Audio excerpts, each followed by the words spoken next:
Okay, what we have here today, my good friend Sgt Markins had this sent to me via Firebox.com. This is the G2 Nano, the Generation 2, the Nano Firebox stove. You can get the pouch separate. We're going to open this bad boy up.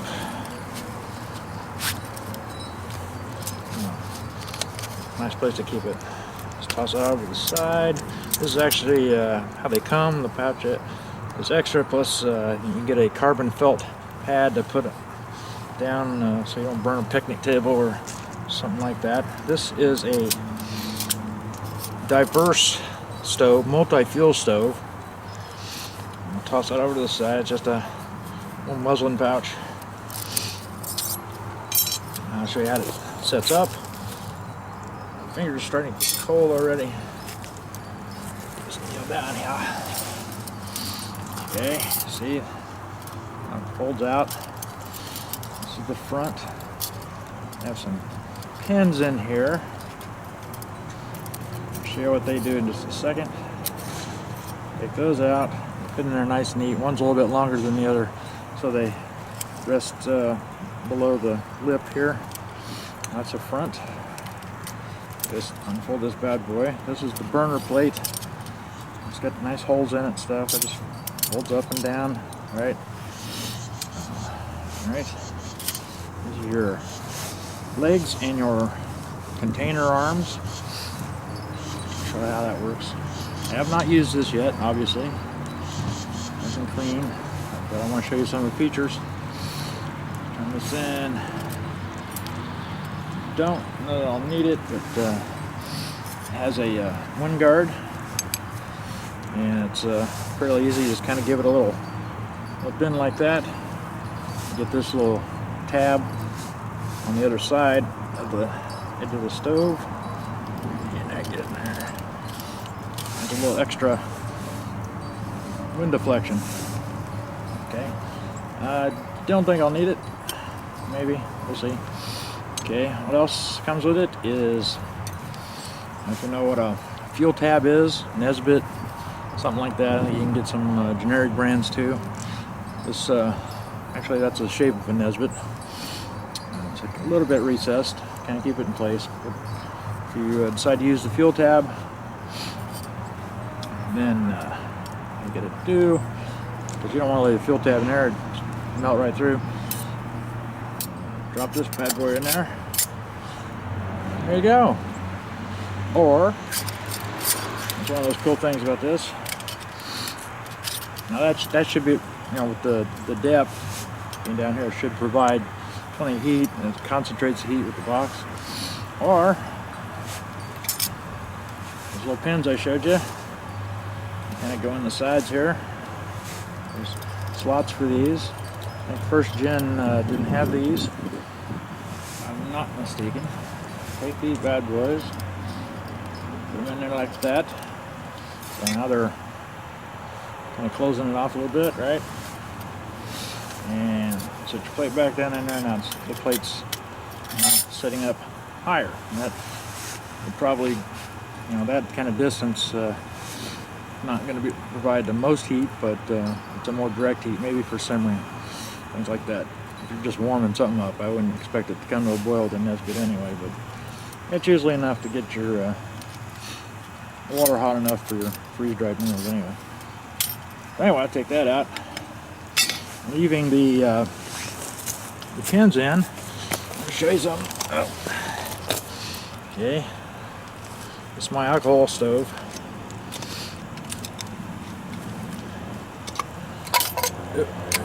Simmer plate. Now this is what the alcohol stove actually came with. Kind of a Trangia knockoff, and it sits down in there like that. You can see the difference in size. Actually, this being stainless steel, that's aluminum.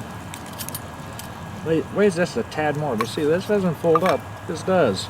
And you saw how compact it was. I got the bag for this. I'm going to use this. Stick that back in there. Put it over there. Now, okay. Remember I got the There's pins in there, right? Wish you wouldn't use that. But this will help it sit right there. It's made for these Trangia type stoves. It gets you up a little closer to the bottom. I think that would be more of a low or medium heat. Let's use your simmer.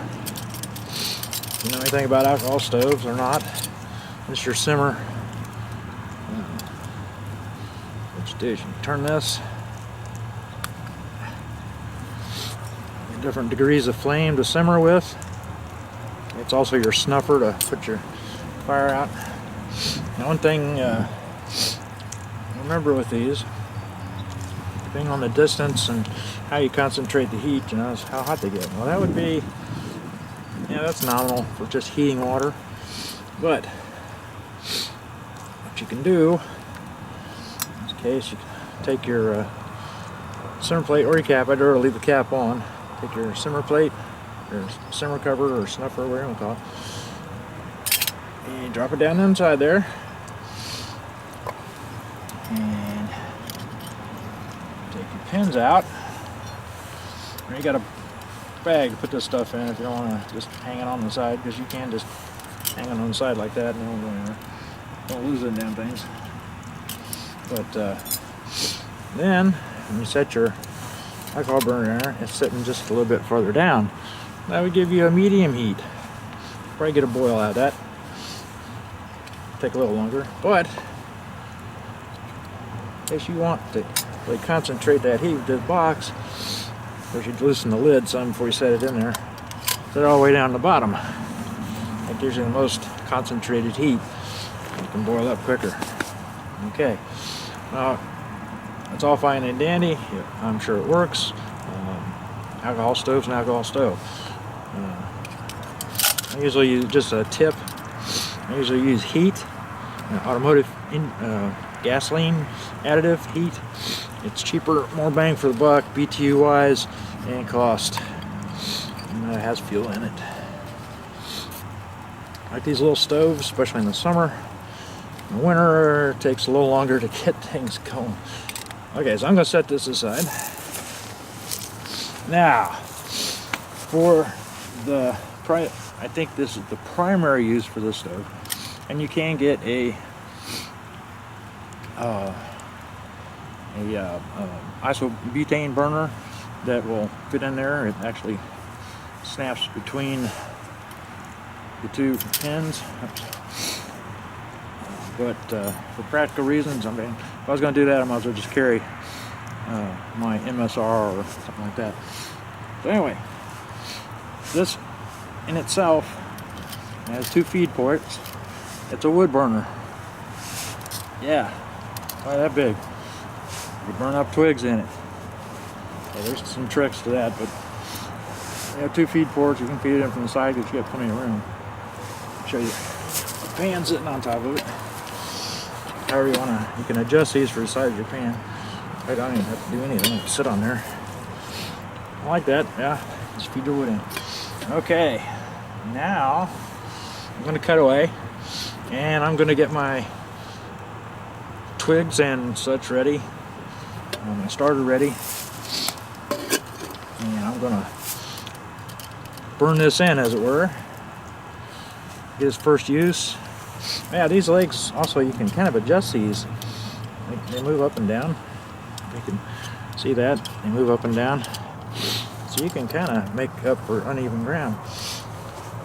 I would recommend. Now, that's just I'm in the backyard. Hey, I'm supposed to go camping this weekend, but people backed out, and I don't like going out in freezing temperatures by myself.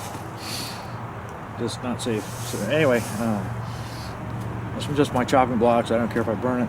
On a picnic table or something like that, you need aluminum foil or something underneath of it, just to keep from burning the surface. So anyway, I got my BK9. Yeah, I'm gonna process up some wood here. I'm gonna get this thing loaded up, and I'm gonna boil up some water. Never think that I got some fat wood here. I'm going to use get this going. Never think that you can't use a large knife. This is a 9-inch blade. Kind of survival combat knife, they call it. VK9, look it up. This is fat wood, and I'm going to shave off enough to spark a fire with this. I mean, if you got a lighter, use a lighter. I mean, it just makes sense. But that's no fun if you got a ferrocerium rod and you like sparking a fire. This is what I'm going to do. So I'm going to get a bunch of this. Nose is running because it's cold out. And it's snowing. Yeah! Sissy snow, but it's snowing. So I'll take it. Really kind of hoping for a couple inches on the ground by now, but I don't think that's going to happen. But you can do a lot of small tasks with a big knife. The bigger tasks, like this, is considered a chopper. Chopping up shit because it's weight forward on the blade, nice and thick. A small knife is good for these kind of things.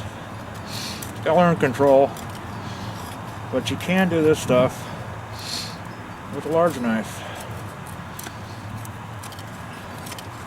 Get a little unwieldy, but if you need to chop something, you're going to be a hell of a lot better off with something like this than like my SK5 Blackbird that you've seen a lot of. Kepart style knife. It's considered a survival knife too, but usually the bigger blades like this are more survival worthy because they chop better. Okay, I'm going to keep working on this and come back for the lighting. I'll get this stoked up pretty good. Got plenty of dead limbs in the yard, so that should be okay. Shouldn't take that much anyway. It's all maple. Okay, so like I don't know, it's been 3 or 4 minutes. I really haven't added anything to it, and she's probably at a point that I could probably put my pan on, because you've got places to feed wood. I've got plenty of sticks and wood chips, so I think I'll go ahead and get some water on. I'm usually in the, it's kind of a pan slash lid, or lid slash pan, for what I usually use when I'm camping. Get my titanium set, and it snaps on there good. In the winter, it's good to put a lid on it. You don't usually use one. I don't get out in winter camp that much. Not as much as I should. Just don't like going by myself. So, actually, I might even put that that bad boy on there just for the hell of it. Just enough on. You see, I get plenty of flame here, right? Now, I've watched videos just like you can do. Search YouTube for the FireboxStove Nano G2, and they do exceptionally well. But I, having been given great responsibility from Sgt Markins, which I appreciate, I'm gonna try this out. Versatility, man. That's what you're paying for. Versatility.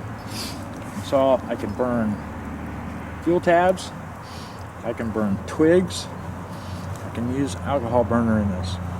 That makes it very versatile. Hardly weighs anything. This is a stainless steel version, by the way. You can get titanium. It's gonna blow up some. Oh, look at that. It's hot already. And if anybody knows me, they know what I'm gonna make. Well, okay, it could be biscuits and gravy, but it's gonna be a cup of coffee. So we're gonna put enough water in there for that.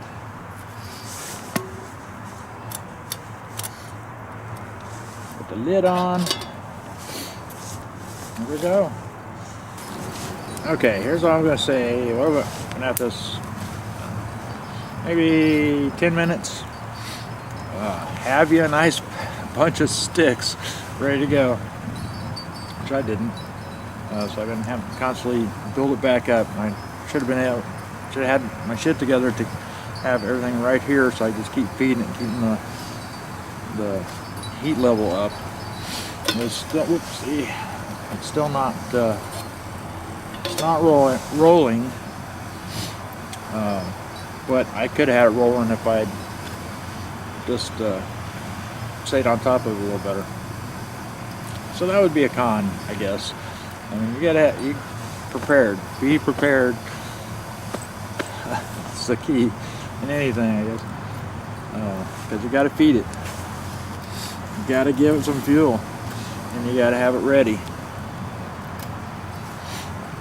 But right now, the practical purposes of what I'm going to do with it, just getting the water hot enough to, one, rehydrate food and make coffee, which is my primary anyway. This actually would save me money in the long run, because I wouldn't be having to buy white gas, or if I had an isobutane burner, I wouldn't be having to buy the canisters just to eat. Water purification, I think I would just go full on fire, build a freaking campfire, and be using a larger container in the, a couple quarts worth to purify that much water at once. But we're not purifying water here, we're just getting up to cook with. You could cook eggs on this, you could cook bacon on this. Bacon. You just got to have plenty of available fuel right with you, so you can just keep chucking it in there. It's already down, but I was talking. But it's hot enough to do what I need it to do right now. I'm gonna let that burn down. So hey, if you're interested in something like this, it packs away nice. It's going to cool off quick because it's, thin stainless steel. You can't go wrong with something like this. I wish I'd gotten one of these a long time ago. Again, thank you, Sarge. Thanks for thinking of me. Maybe I'll post another video before 4 or 5 months are up again. Hopefully. I will. I'm pretty sure I will. It's just been a cold, nasty winter. Not much really going on. Bikes in the garage. I'd like to, I'd set out with a kind of a goal. That's what I'm doing, right? I just stick that right in there and burn that away. And,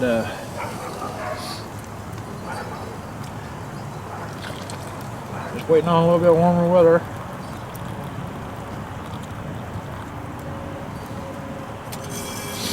Get back out on the bike. Just stirred that up. I know, I'll use a stick. Off them. But, okay.